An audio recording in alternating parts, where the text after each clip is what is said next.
Hello, everyone. Welcome to today's webinar on maximizing the effectiveness of your CRO partnership. My name is Chris Rao, Vice President of Clinical Development here at Alira Health. I can see that we're still missing some participants, so we'll wait for a couple of minutes to allow everyone to arrive. Thank you.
Again, hello, everyone. Welcome to today's webinar on maximizing the effectiveness of your CRO partnership. My name is Chris Rao. I'm Vice President of Clinical Development here at Alira Health, and I'll be the host of today's event.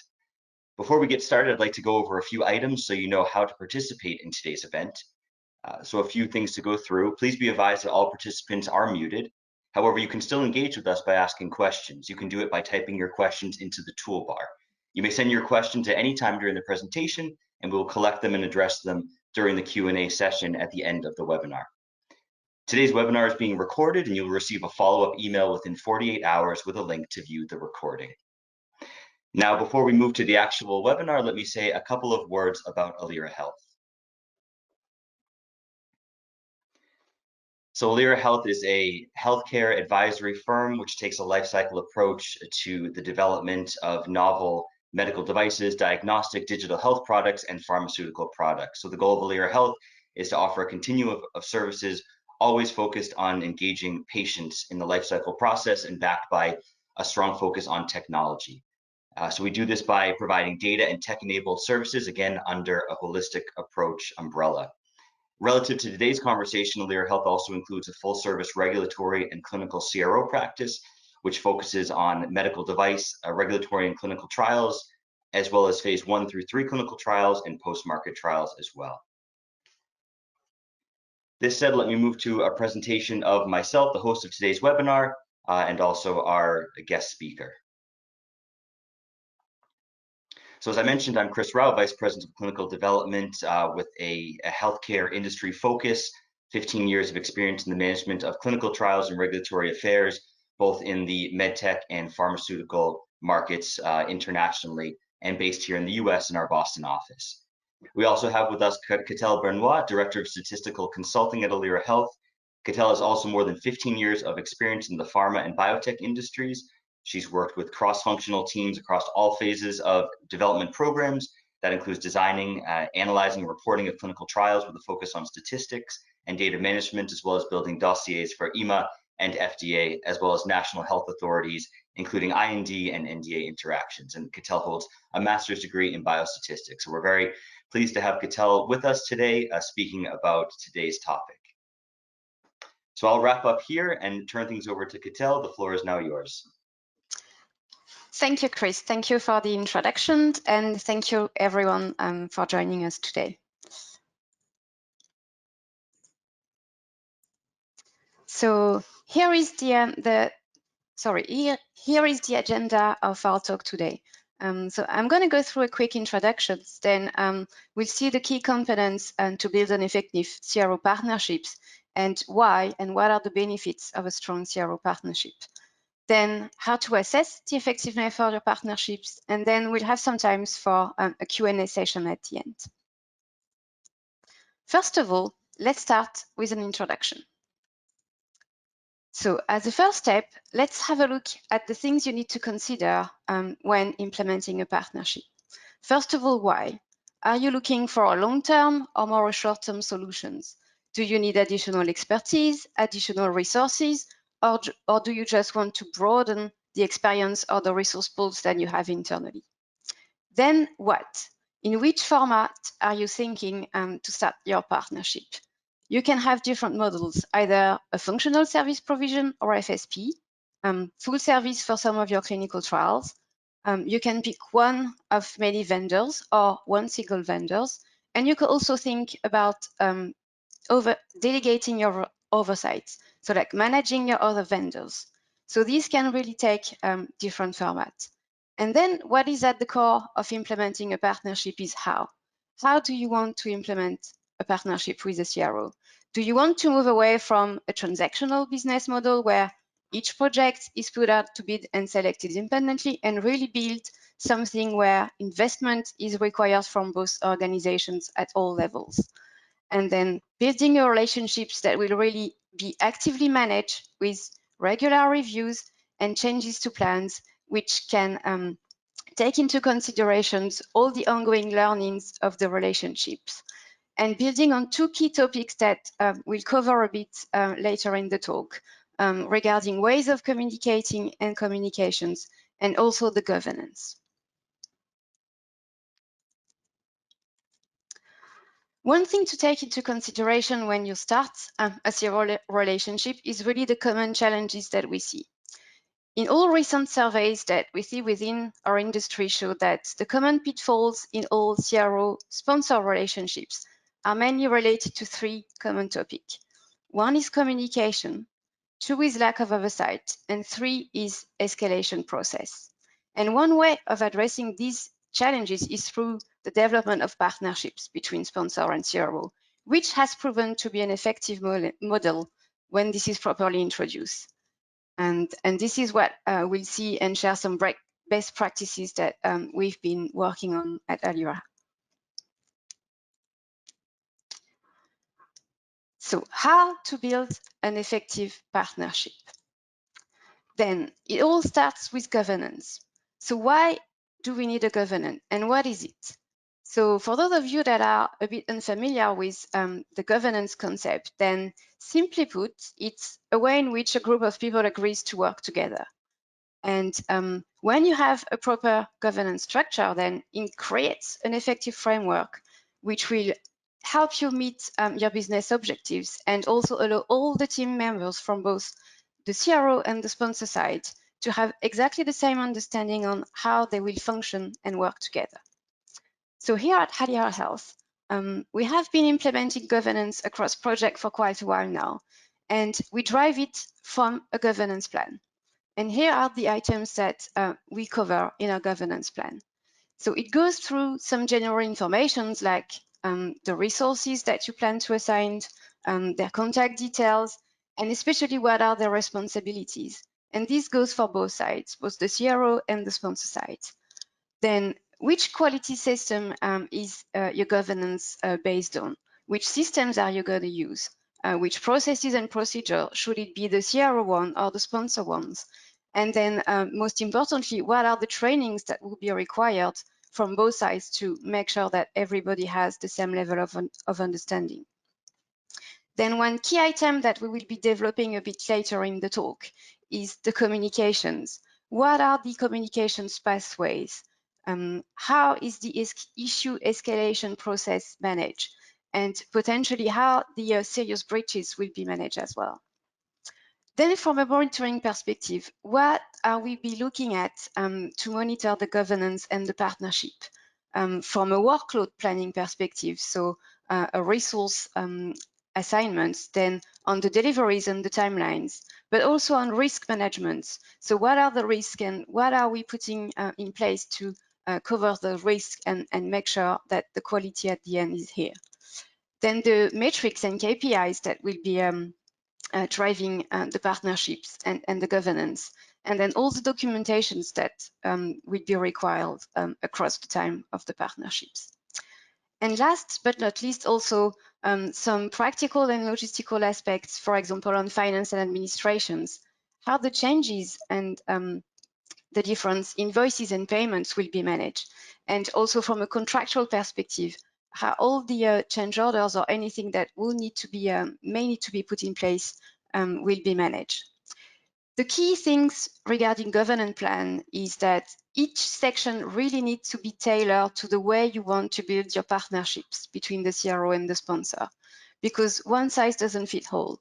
So we really need to tailor it. It can be as light as needed or as detailed as required, depending on where the partnership is and what is covered in the partnerships. What is also key is that the governance plan is a collaborative and living document where input is required from both sides. So the expectations are really set from the beginning. And also that it evolves during the life cycle of the partnerships between because what you require at the start may not be the same as what you will be requiring down the line.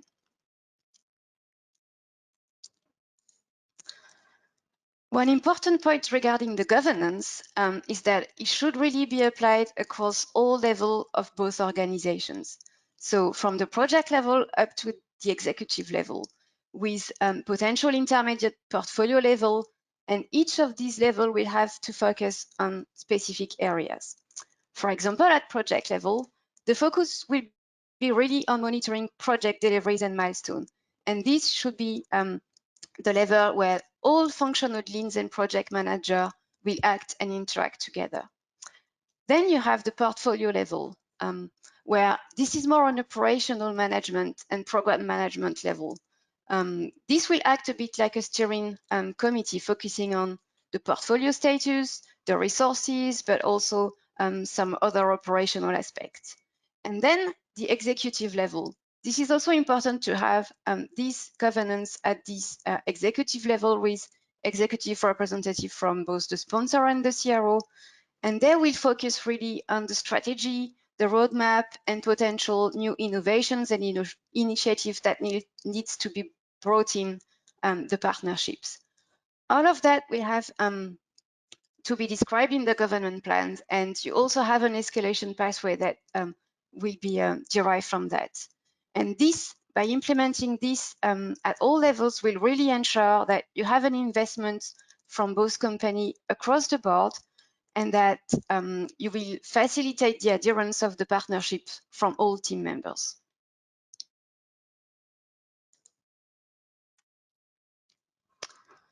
Another key element to build an effective partnerships is really to share a common vision, to have the same expectations and objectives, and also across the board, so to make sure that this is working effectively. Establishing a partnership with common goals and mindset is really key to avoid any imbalance in the relationships, as we can see sometimes from previous experience. So the sponsor and the CRO should really share their expectation in a transparent and open way to make sure they're aligned and find the most appropriate working practices to build the partnership. In addition, they really need to align their priorities and the critical path to achieve the key milestones. This will help drive the partnerships also across time and ensure all stakeholders will follow the same pathway.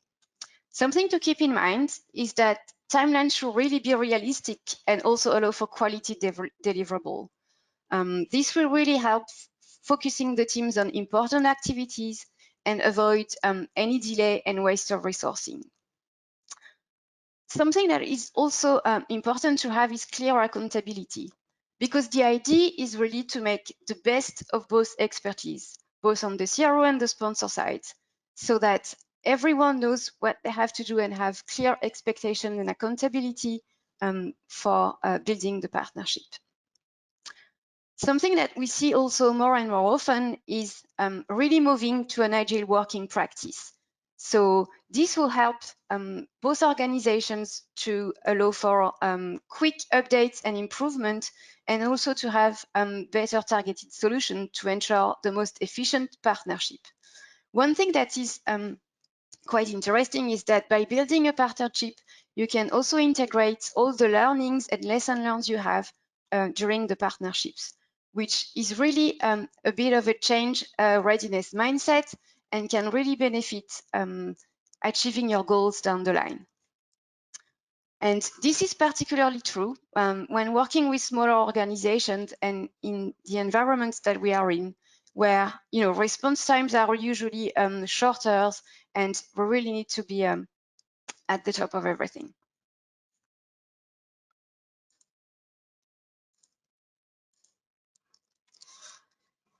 And as you can imagine, at the heart of everything is really fundamentally communication.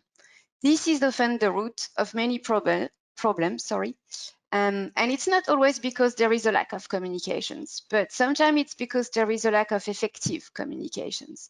So this is really something that needs to be thought of and be one of the key main items to build the partnerships. The team really need to think about how to structure their communications. And this can be done on two different paths. One more informal and organic, and one really more formal that can be helpful and described into a communication plan. So some tips that are quite interesting to think of is to make the most of regular meeting.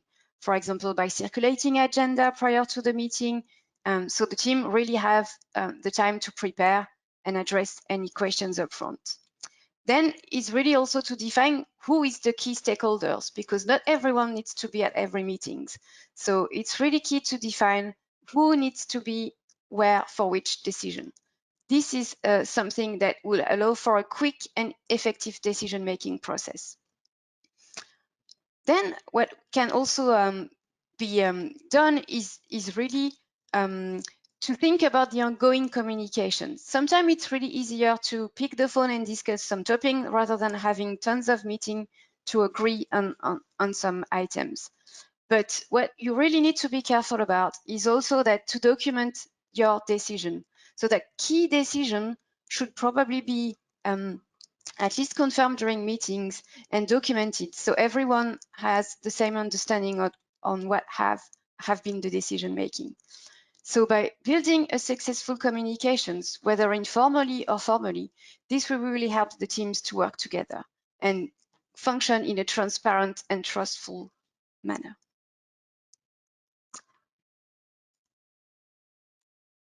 And one part of communication is the escalation pathway. And as we've seen previously, this can be one of the main pitfalls working between sponsor and CRO.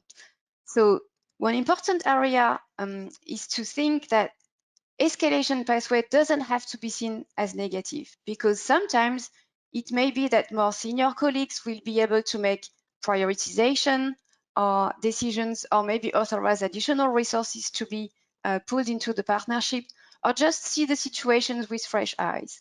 So I think this is an important point that needs to be taken into considerations. Another thing is that escalations really need to be transparent, because then this increases the level of trust among all stakeholders. From a practical standpoint, prior to escalations, we really need to understand the reason for the issues, so that you need to understand what are the issues and the key information and supporting details, so then this can be brought up to the next level. Obviously, maintaining an ongoing communications regarding the resolution is also key, to make sure that once this has been escalated, then the resolution progress is followed. One tip to have is that problems should always be tried to be solved at the lowest level, because the first priority is really to reach the project milestones with the required quality. And sometimes the project level is the best level to solve any project-related topic. So whenever possible, this really needs to be done at the lowest level. And only issues that are really not resolved have to be escalated. And this is especially true when you want to involve the executive management team for resolution.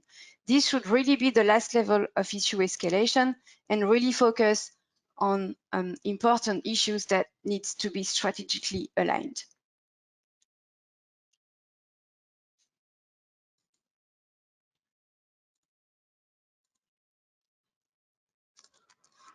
So now that we've seen some of the key elements to build a partnerships, what are the benefits of building CRO and sponsor partnerships? First of all is that you will end up with empowered teams. And what does it mean practically? So you have an increasing decision-making accountability and confidence in the decisions that have been made. You have an openness and transparency, which leads to less misunderstandings and improved working practices. And also improved issue resolutions, because then everybody communicates in a transparent manner, and then the escalation pathway is clear. And at the end, what does it mean is that you have an increased efficiency and in the delivery of your key milestones and in the quality of your project.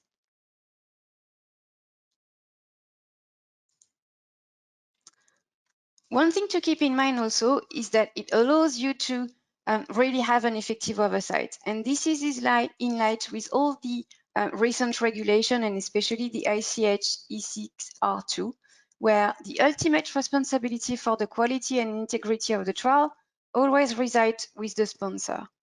But by implementing a CRO sponsor partnership, and especially a governance structure, then this will provide the required elements to show that you have an effective oversight and that you are following up all the key deliverables that are required as per the new regulations.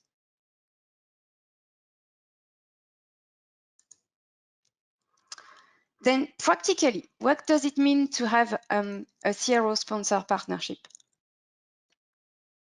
First of all, as an example, from the biometrics perspective, having this partnership, what does it mean? You will be able to integrate all your data from all your ongoing or past or completed studies into an integrated database. So you have everything centralized from a biometrics perspective. What does it mean? It means that potentially you can really build on the way you collect the data, having specific CRF forms that are derived for your company and that are used across the studies. And then also from a data analysis and exploratory perspective, that really means that you can integrate all your data and make reporting and exploration of data easier. So from a submission perspective, when you end up at the submission time where all your data needs to be integrated into your submission package, then this would be made easier and in a more efficient way. Then also from an exploratory perspective, because looking at data on a study-by-study basis, maybe sometimes you do not pick any signal either from both safety or efficacy, but by looking at all the data together in a different way with different data visualization tool or things like that, you will be able to pick up some additional signals that can help you drive your development pathway.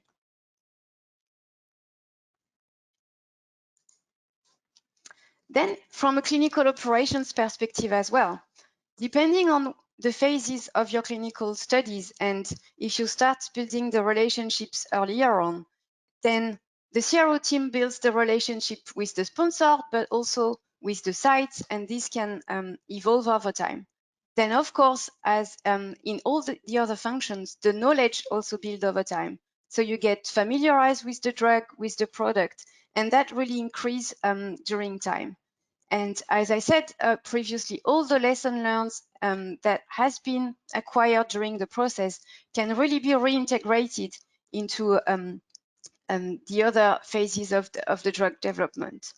So when you move, for example, to the phase 2, then you can also really create a dedicated team that has been working, for example, on the phase 1 before, and can really use the pre-established relationships that has been made both with the sponsor, but also potentially with the sites already.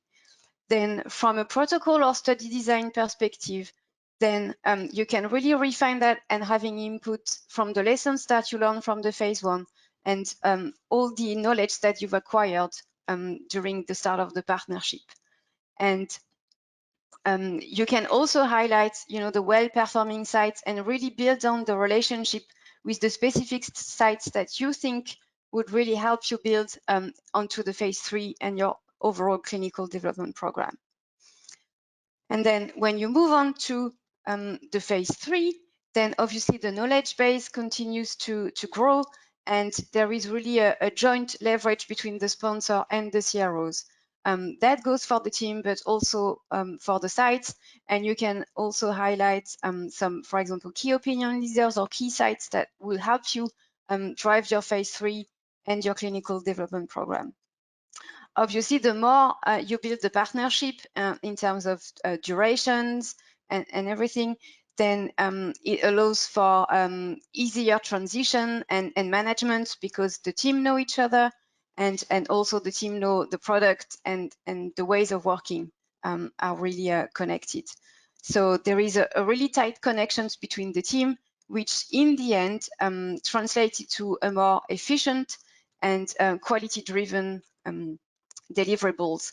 And that goes really a long way. For example, regarding timelines, when you have a database lock or regulatory submissions process, then it can really help you to have the strong learnings and all the partnerships knowledge that has been acquired across time to efficiently manage those key milestones.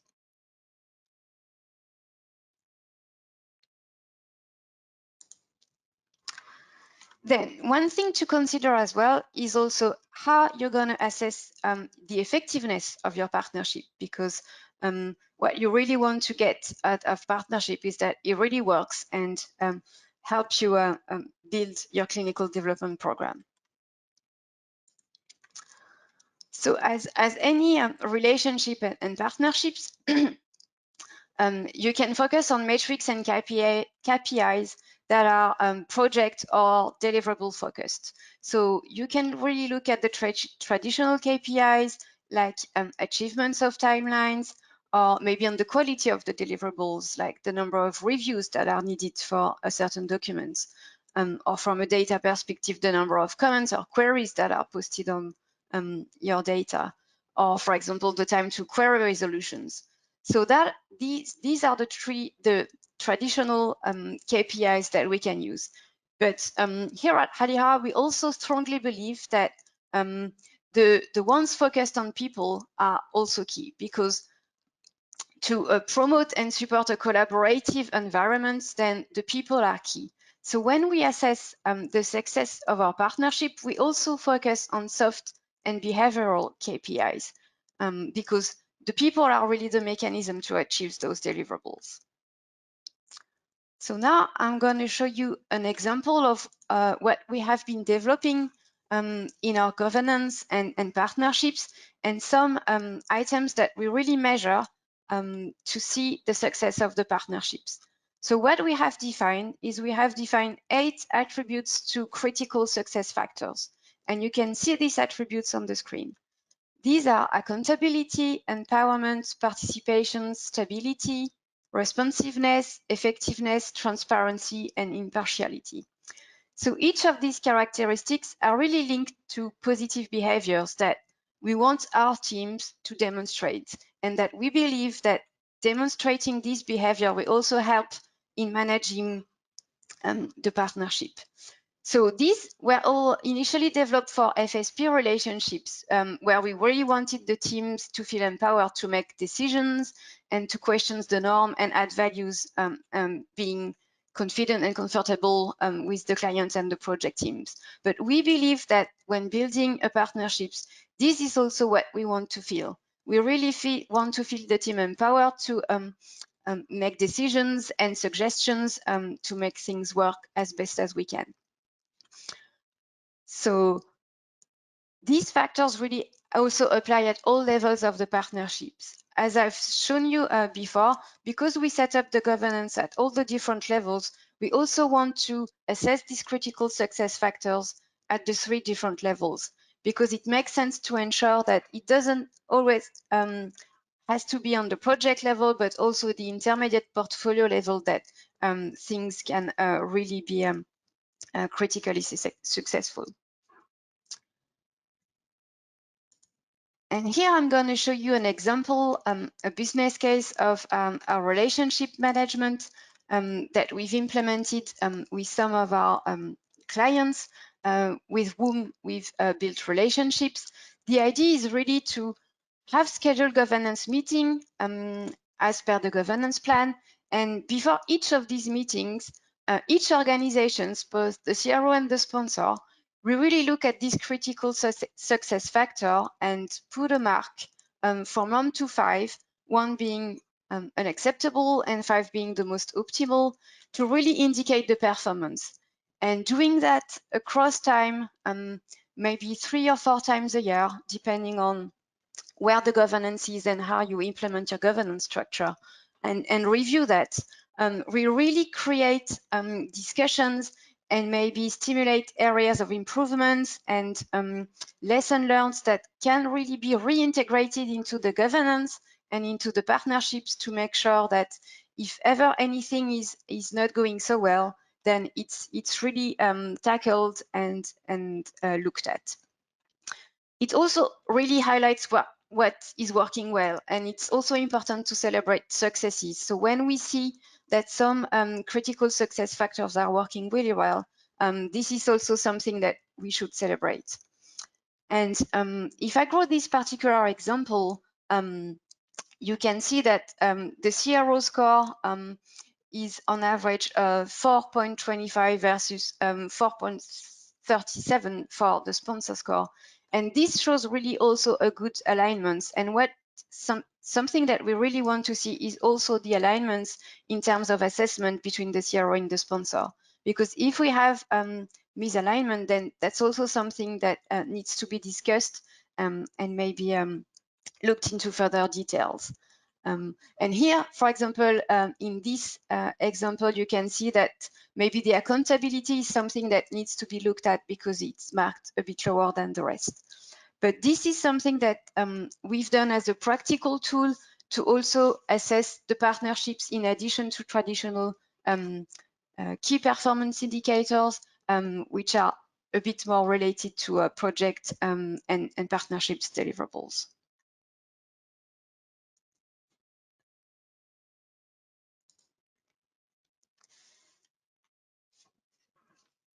So I think this is the end of my presentations, and then we can now move on to questions. I leave the floor to Chris. Thank you, Catel. Really enjoyed that presentation. So we're now going to begin answering the questions that we had submitted during today's presentation. And as a reminder, there's still time for the attendees to submit questions through the question panel through that dashboard. So looking at the questions that have been submitted, looks like we have our first question. So the question, Catel, is, does partnership development require additional time and resources and therefore increase the budget? So I would say that doesn't require additional resources and time and budget, because I think down the line, building the partnerships will really make things more efficient. So even if you spend more time maybe at the start of the relationship, then this time will be gained later on at the end when you have key deliverables like a study being reported or a submission or anything. So I think this will really facilitate the way the teams work together and things like that. So I don't think that really means more in terms of time and resource. And from a budget perspective, at least from what we've done at Ardea Health, this is something that we implement as a traditional way of following up relationship and partnership with our clients. And I think this has proven to be really helpful in our relationship. I was thinking too, for a lot of companies, for maybe a smaller biotech company or a device company that doesn't have the budget to hire a full team internally, it's really a budget, it's a savings for them to be able to outsource a lot of activities. But I was thinking at the same time, it's probably, you lose that benefit if you don't have a good partnership, right? So it's extra important. Yeah, no, definitely. And I think this is why we find it really key because, okay, you may be spending more time to really defining how you want to work together. But then that's, for some companies, whether or not you have, internal resources to do that, I think it's really key to understand the ways of working of each company to make things working more efficiently so that you do not lose time down the line because there was a misunderstanding of the expectations or the objectives or anything, definitely. I like the slide you had too that talked about the importance of maintaining the continuity through phases of trials too, and from a biometrics perspective as well, because I think some companies lose knowledge from provider to provider during the process if they jump around and they don't build the continuum of a relationship.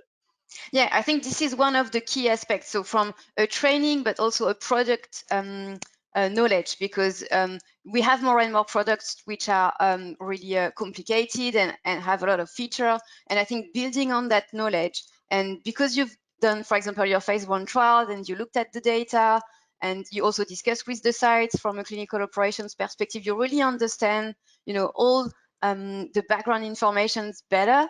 And that really builds on the phase 2, so you can also make suggestions on the different data that you would like to collect, or on the way to run things, or I don't know, collecting different parameters and how it fits within, for example, I don't know, a schedule of events, which might be a bit tricky for a site to do in a certain order, or things like that. So I think this knowledge and the training, that's really key, because each time you have a different CRO you work with for a different phase, then the training has to be done again.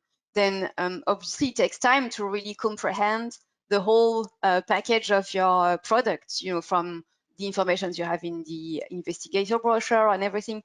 So when you really build a partnership, you do that only once, and then this is really for the whole duration of your clinical program. So that's for me one of the true benefits, and also because then your team, your CRO team also think like your internal team in a way, that because they have the background of the product and can really make beneficial suggestion and things like that. Definitely. Absolutely. Okay, looks like we have a second question. So the question number 2, should partnerships always be established right from the start of the relationship, or can they be implemented later or gradually?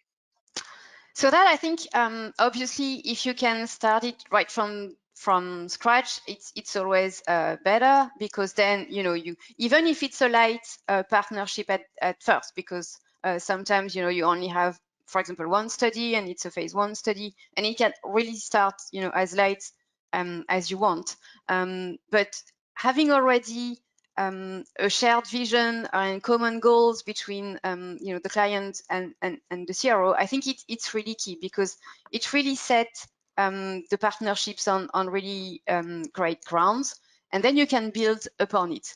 But sometimes, obviously, you haven't, for example, started at the phase 1, and you start the relationship a bit later on. And I think this doesn't prevent setting up this partnership and all the governance that goes with it, and everything, because I think each time you start working with a different partner, you really need to align on what you want to achieve, and how you want your team to work together.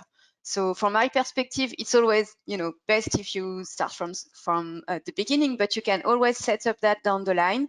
And one key thing is also that it doesn't have to be something complicated and with a lot of documents and everything. It can really be really light at first, because we all know that if you are, for example, a small biotech company, you only have one compound, and you are really starting your clinical development program, then you don't have to have a lot of processes and everything in place.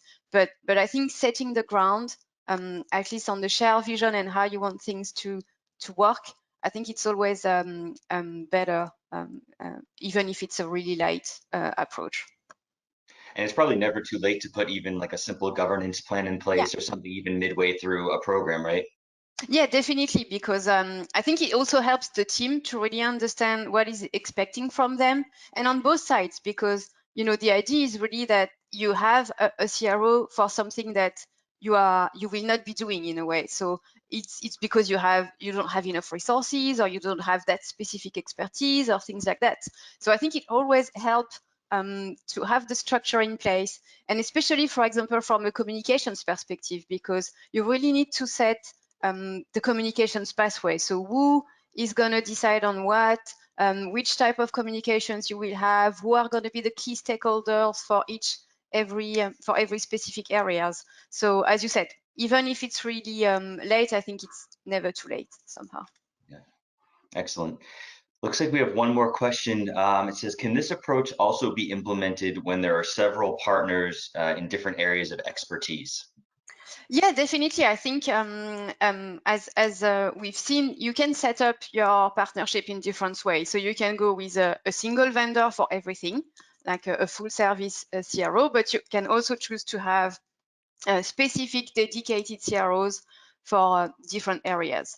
And this can be done, even if you are just, for example, outsourcing the clinical operations side or the biometric side to a CRO. That doesn't prevent you to build this partnerships and governance structure for that specific area, because you're still gonna have to align on ways of working, on what are your objectives and goals and your mindset as well. Some of the communications paths, escalation pathways. So all of that, even if it's in a restricted area of your clinical trials or clinical program, that's still gonna add benefits down the line and help your teams work together in a better way, I think. Yeah, it reminds me of the fact that for a lot of companies that are looking, maybe they're at the early stage of identifying a CRO partner or some kind of vendor for their program. It's probably something to analyze. If you're picking a CRO, how do they handle governance and how do they Yes. handle partnerships? Something to maybe interrogate them a little bit at the outset, because that'll trickle down to the program, right? Yeah, I think that's one key thing. And also, when you are looking for CROs, and also it really helps to understand the visions, because I think having a CRO that have a visions that goes in the same directions as yours is always better, because I think it really makes the difference, because then it means that the teams will have the same visions and so on. So looking at that upfront may actually be one of the key driver of your selection process, actually. So Yeah, absolutely. Especially a complicated program, I think, where you may have, maybe you have a main CRO, but that CRO may have multiple subcontracted vendors, specialty labs, mhm. safety, things like that. It's probably extra important to make sure that you do that at the outset, right? Yeah, no, definitely. Yeah, I think that's really key. And I've had experiences where where you have misalignment or disalignment right from the start, because you didn't really look at that upfront, and you really only looked at the details of the technical fields. Then you kind of miss all the relationship aspects of the CRO sponsor relationship, and that is also the key to I think having a success at the end, definitely. Yeah, I agree. Well, it looks like that's the end of our submitted questions, and it seems we're out of time for today's webinar. So I just want to thank you, Catel, for that really fantastic Thank you. presentation. Thank you to everyone for attending today's webinar sponsored by Alira Health on maximizing your CRO partnership. Just want to mention too that you'll receive a follow-up email with a link to view a recording of today's webinar. Also, if you want to know a bit more about Alira Health, you can also download our flyer, which is available in the handout section of the webinar panel. So again, thank you to everyone for joining us today. Catel, thanks again for the presentation. Thank you all.